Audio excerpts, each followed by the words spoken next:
I got the opportunity to play Nightreign at PAX East on the first day. And spoiler alert, I'm the first one who defeated the Nightmare on the first day. Like, I got the receipt right here. I got the shirt. See? It's on this back right here.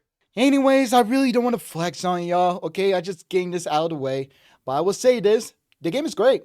I love it. Now, I did play the network test a while back, and I will tell you, I have a lot of great time. But first, in my mind, I didn't like the idea of making it as a roguelike. It's going off a way different direction from all the Souls franchise, because they've been releasing banger after banger, except Dark Souls 2, but it's still a good game anyways. But when I heard Miyazaki wasn't a part of this project, I'm like, I don't know. I don't think it's a good idea, but then I got the opportunity to play the network test.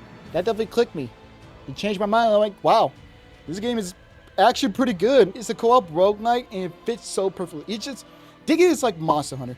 I think that's one way I could put it right there. Two of your buddies with you battling against a Nightmare and other bosses like from other Dark Souls franchise.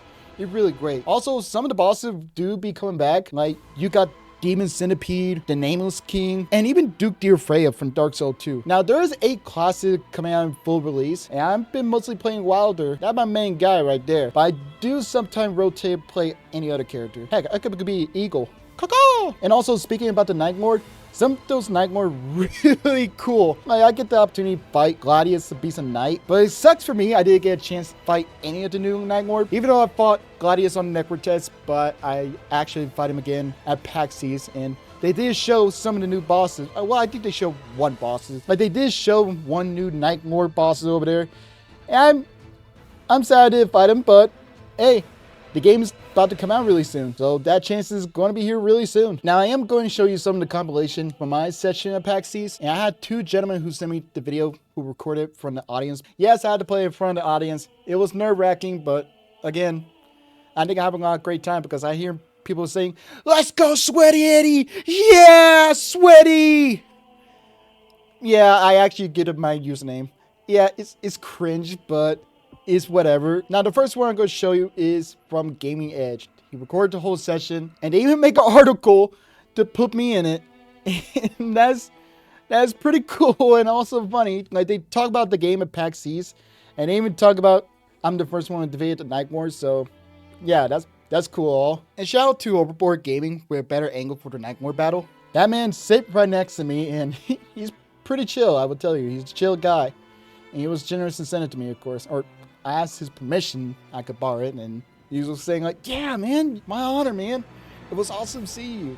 Like, he's a chill guy. I like him. I will leave them in link my bio for the full support. Just make sure to check it out and you want to watch the whole thing because they did post the whole thing on their channel. But yeah, I'm really ready for this Friday, and I've been grinding on Elden Ring again just so I'll be fully prepared. So yeah, I hope you guys have a wonderful day and enjoy the video. And it looks like we're getting into the run just now. Yeah, Sweaty Eddie's getting ready, but I don't think it'd be fair if Sweaty Eddie was the only one getting something out of this experience. So for everyone here, you're locked in with him.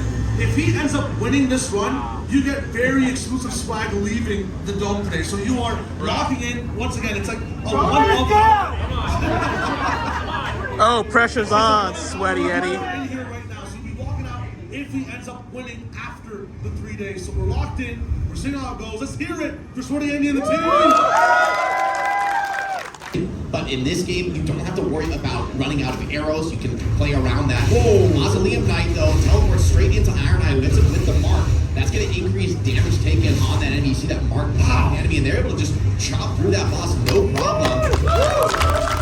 You know, you see that felon enemy as well that has an HP bar. If you take away a Camp 2 that has a kind of community HP bar, you get a choice to make. So that's new weapons that have different just weapon ashes as well, or weapon arms at the same time as well. You have the choice of choosing buffs, so you can have better dodging, better buffs from drinking flasks, just better DPS in general, movement speed. There's always a choice to make. Yeah, and that's one of the key factors for Nightreign is you got to start thinking as your team comp, based on which characters, which Nightfarers you've chosen, what's going to be your strategy? What's the Nightlord that you've chosen to face off against here at the end of the run? And you kind of want to be building towards that because that's really going to be the biggest difficulty spike of the run. And each boss attempt, you got to do a full run to get another shot at the boss. So really not much opportunity to mess up and come back. You want to be as strong as possible. Our group looks like they're already up to level 3, which is a pretty good spot for this early in the first day. You can go wherever the game lets you go. So it's really nice right now, finding an Elder line inside this game. It's going to be a 3-on-1. And here we see the Raider popping this massive totem. Wow. They give a damage buff to all the allies. It's also creating an opportunity. You can fight from this. Here we see Iron Knight taking the high ground, be able to shoot down from above. Pretty impactful. You see those arrows coming on down on the Elder Lion, and they're making mincemeat of this boss. Let's hear it for Sweaty Eddie, man. We got some ones watching this before. I haven't seen anything this clean yet, so if I'm you guys, I'm hyped. I think I'm getting that swag today. The map much more quickly along a predetermined path, and this also gives us a great visibility for the field, able to see that edge of night closing in. The squad got some birds. Are they flying? Almost. Triangle. Gotta press it. There we go. You don't need to worry about equip load in this game. You can just stack it up with all these heavy weapons. You just play for the best stats possible and try to get all these little buffs up, stacking together. You're going to need them when it comes to facing off against the Nightlord. You may be a group of 3, but these bosses, believe me, they are scaled for the difficulty. They're going to make it tough, even with a fully stacked party. So right now, Wilder, the player you're seeing on the big pip on screen, went from a claymore to a curved forked sword, and now has a flail to use. So you're seeing the progression of weapons over and over again. We don't know what he's holding still in his inventory, but it's getting crazy.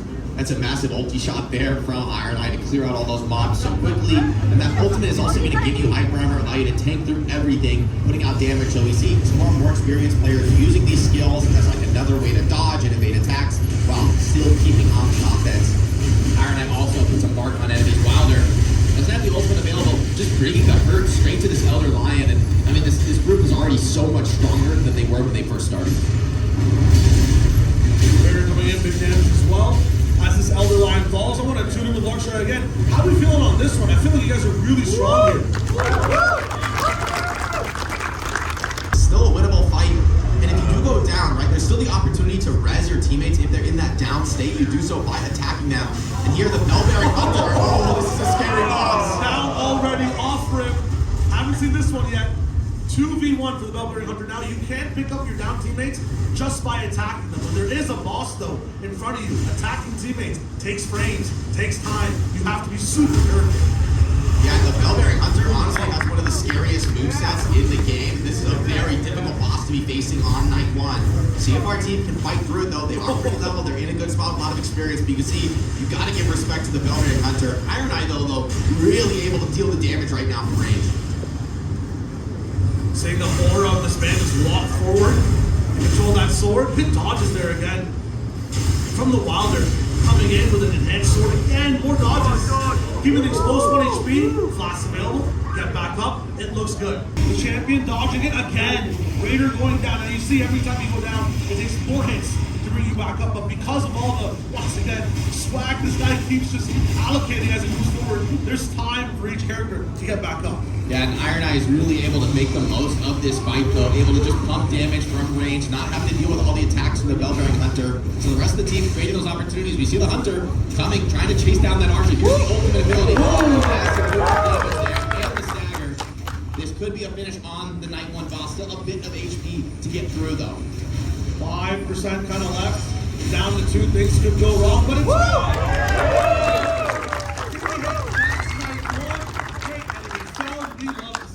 Very Luna, as Archer said, great weapons, great armor. I mean, moving up onto that field. Still, a lot of charges, more consumables for coming into those later boss fights, because remember, they have some very tough tests ahead. They got 2 people with a Frost Stomp. Any fans of Frost Stomp inside the building? Right, a few icy people.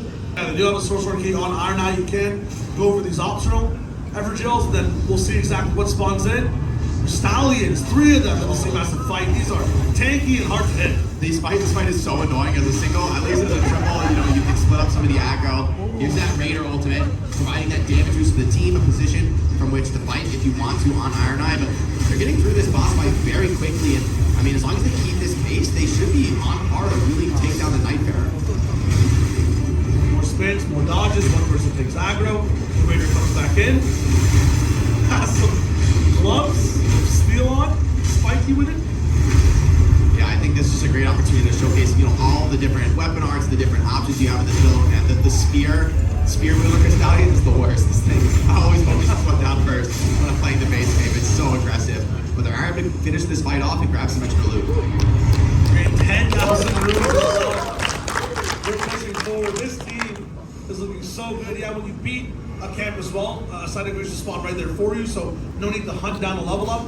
Kind of taking away the tedious portions of, you know, the traveling in the game. So everything's really streamlined. The mini boss spawned in. Yeah, I think this is smart. You know, when you're this strong, you want to fight the strongest foes, and it's a red wolf. So if they see if they can deal with the magic in this enclosed arena, it's difficult to take down as he just blasts through those instant knocks on Iron Eye. Only the first knock, those who can get back up. The rest of the team, though, has to lock in for this one. Red Wolf, very dangerous spellcasting boss. They need to nuke it with everything they've got. They're trying to get the staggers. Here it comes. One of the big changes, though, in Nightreign is that while an enemy's being critically hit, it can still be attacked. You can still be pumping that damage into it. So really the 3-player damage focus takes maximum effect here in this fight. With all those stomps coming in from 2 players, also Frostbite, also Blood Loss coming in. Blood Loss with Sign actually gives you more damage. 2% of health kind of just left the big double swing. And then sneaky with it, leaving it stand. It's still running away. Here's all the die. And running back in, finally.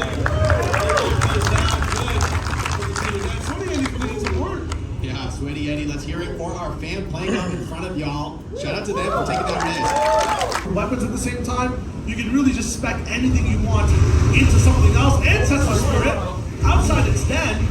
This thing can fly too. This is gonna be a fun fight. Oh wow, it's sick to see it like destroying the church there as it fights. Pretty sick, never before seen here in Elden Ring Nightreign here at PAX East. And the Ancestor Spirit taking a lot of damage pressure, but it fights back, man. This is a serious boss, a foe to challenge. I think our group was probably pretty happy to find an enemy this strong they can grab some runes and loot from before they face off against the next couple bosses. Wants to hold the aggro from the Ancestor Spirit, but this thing has some powerful range attacks. Nice dodge though, Fire Dark's on the Raider, able to get through that fire, and now they're taking a lot of damage pressure. And the stagger just at the crucial moment. Massive, able to get the crit on the Ancestor Spirit there, followed up with the ultimate from Wilder. That's that massive explosion you saw, and they are just running through this boss. Yeah, Ancestor Spirit just looking like it should belong and stay inside the Ancestry.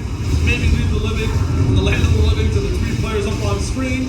1% of HP, another jump hit, and this team is flawless right now. Again, with the team, it's a tree sentinel, 2 cavalrymen. So a trio boss fight. I wonder how they handle this one. Yeah, let's take a quick listen in from Larks and see how they're dealing with this chaos. Yeah, those actually are my favorite boss fights, but I think we're doing pretty well on Sir Dan.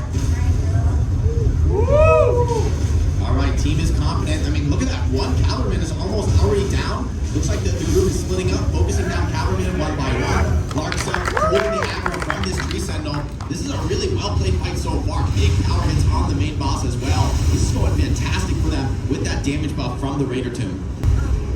It is looking good. Half HP down already. Yeah, they still have a lot of heals left in the tank. Spectrals.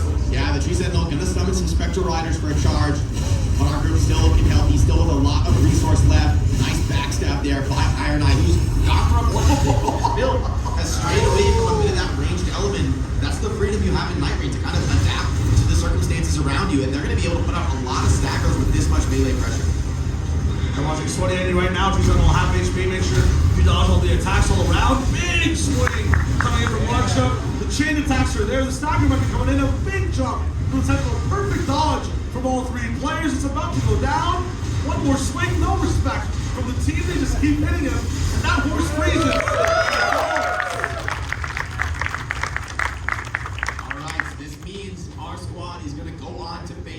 Remember, if they're able to be victorious here in this battle, y'all are all going to be leaving with some exclusive swag that cannot be gotten anywhere else. Also, I want to note our fan up there, Sweaty Eddie, if you're able to get the win here today, you're going to be leaving with the first t-shirt that I defeated the Nightlord t-shirt, only available here at PAX East. Well, I look forward to as well. The whole team's with you. From this perspective as well, they're all kind of pushing their all against the wall individually. No more days, no more farming mobs, just 1 boss cycle left. Now on the other side of this door waits, of course, the toughest test, the one they've been preparing for throughout this entire run. I think our runners have done immaculately well. They're about as strong as they possibly could be, but they're going to need everything. I mean, honestly, Shai, we have not seen a successful run yet. This is a very difficult boss. Very few people have managed to take it to the limit and come out and escape the other side. I want to see a win. Who else wants to see a win here at Backstage? To arrive, though, the Nightlord. It's going to be Gladius, the Beast of Night. Two-headed lightning dog that has a sword that can swing on a chain. It's going to be hard for everyone to be able to... That's not berserk coded at all. You got to be locked in on all sides. Iron Eye getting up close and personal as well. Perfect dodges for the entire team. No one taking any damage, and they're making good work of this thing so far in terms of evading pressure, but where's the DPS when we really need to see some damage? Yeah, this boss is so incredibly tanky. It's going to be a long fight. Here's the totem coming out from Raider. This is going to put that damage buff on everyone, create an opportunity to play off that bit of terrain, Whoa, cool. some of the evasion. Gladius, though, hitting these big attacks. Still pressure coming in. Larsa, getting aggressive here, trying to dodge roll past everything. Sword will do damage, so you have to be very careful when it comes to making decisions. Big hit taken. Just one, your whole HP bar blowing it down. That's one flash taken away from Sweaty Andy. Yeah, and of course, Woo! good over, and they get the full stagger though. Opportunity to crit from Iron Eye. Everyone else gets a few seconds to just pump as much damage as possible into this boss. And you don't want to give it any opportunity to strike back. A couple of hits coming in that I think the group is going to be feeling good about. And suddenly, a howl in the night, and we split into three different bosses that the team has to take care of. Are we 1v1ing? Are we 2v1ing a boss? Is there someone taking aggro? The entire team needs to make that decision right now. Oh man, all three dogs just immediately aggroed Larsa. She's just got a kite absolutely falling back. I think we've seen a lot of teams try to split into 3 1v1s so everybody has their own boss to dodge, but man, controlling the chaos in this arena is not easy to do, even if that's your goal.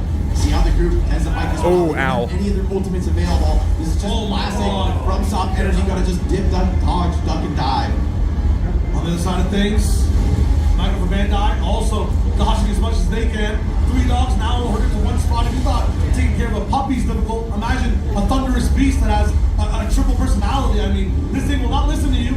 You want 3 1v1s? It might not care. Split back now into the boss in a different phase with new attacks, more lunges, faster swords. It's getting crazy.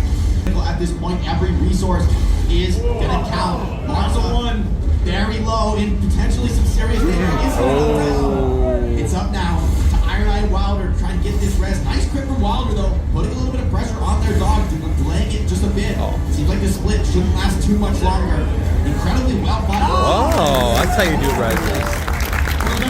Iron Eyes, you can't get that res up from range if you're not under pressure. So good from Sweaty Andy to take that pressure, deal damage to these dogs, and force them back. Come on. And Wilder has the ultimate. Let's see if they want to deploy it here on Gladius. Find the opportunity. Here it comes. Whiffed. Gladius had other plans dipped out in the last second. Whoa. Full confidence of drinking emotion in that moment. Great read though by Sweaty Eddie, who's fighting us incredibly well on Wilder. You can see a lot of new movesets coming in on kind of the phase 2 of this boss.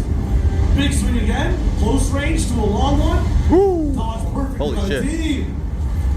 Yeah, we got the totem available for Wilder. If Larsa wants to deploy this, here it comes, bringing it up in the middle of the fight here. Massive damage, creating a new position for Iron Eye to fight from. And this buff could be what they need to get it over the line. Gladius is low, he's gonna split one last time. They're low on resources. Have other opportunities. Still trying to fight this one out. No kills left. Down to one. Trying to solo this. Trying to bring it back. Are they going to be able to deploy any kind of resurrect here? Trying to get Sweaty Eddie back in the line. Standing up the ultimate. Gladius putting a bit of damage down. There's the stagger. There's still a ways to go. His health bar, though. These last few seconds are critical. They're trying to get the res onto Larsa at the same moment. Iron Eye is holding this out beautifully, and the dog returns into 3. Can they finish off Gladius there? They're out of resources. They need everything. After perfect dodge now, every single member up from the team, ready for the last fight. Let's hear it for him. Timer goes down. Gonna be able to get him back up with that bow though just shortly, I hope. Oh my god. Oh my god. One person going down.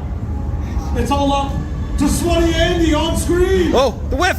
Come on, Sweaty Eddie. Can you get the res? Gotta dodge his attack. That's our massive. Going for